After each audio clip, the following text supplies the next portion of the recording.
and today we are talking about rental properties. Are they a good investment? Should you do it? What do you consider?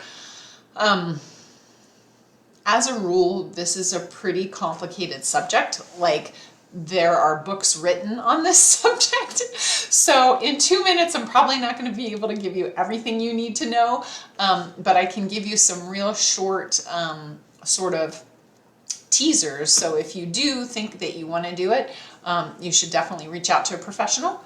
I would be included in that list for sure. So let's see, I've got my list here.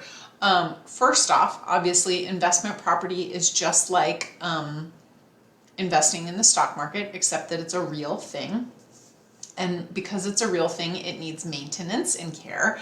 Also, having tenants involves having to have time and effort in coordinating and making sure it's well maintained and taking care of things and following up with them and making sure your leases are accurate and up to date and all that stuff. So it's not a set it and forget it kind of a thing.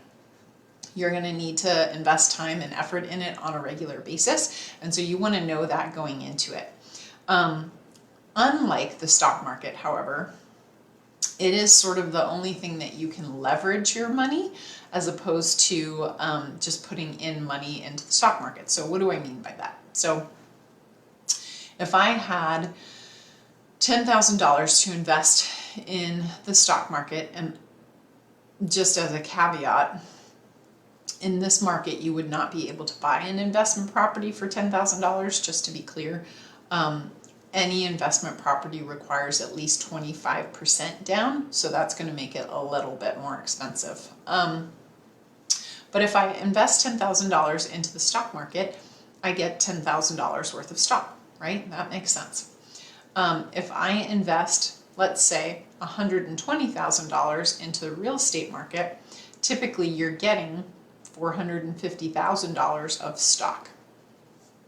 So the rate of appreciation is on the $450,000, not the $120,000. That makes a difference because over time, as things appreciate, and usually stocks and real estate tend to appreciate for the last 100 years at about 5% a year, year over year. So they perform about the same as the S&P 500. So as things appreciate, you're usually going to be looking at about 5% a year, year over year. And that, in the long run, could be a good retirement for you. So, of course, there are, in the city of Portland, there are a lot of laws governing your agreements with your tenant. So you want to be well informed or hire a property management company that is going to do a good job of maintaining and finding new tenants and making sure that the contracts are up to date and current. And then, of course, you're going to want to maintain it. So like any property purchase, you're going to go through a period of time where you get to do all the inspections on the property.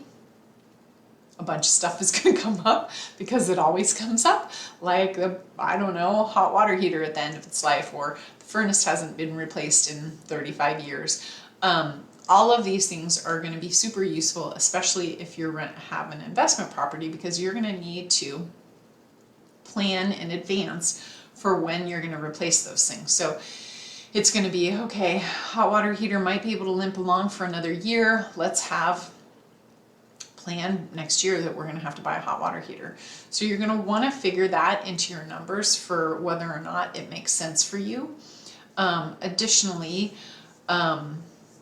rents typically take a while to create any actual income. So in Portland and markets on the West Coast where you see a significant appreciation, typically you don't see a significant income on the rental side. So most people are holding rentals for appreciation and not for monthly income unless you've owned it for a long time.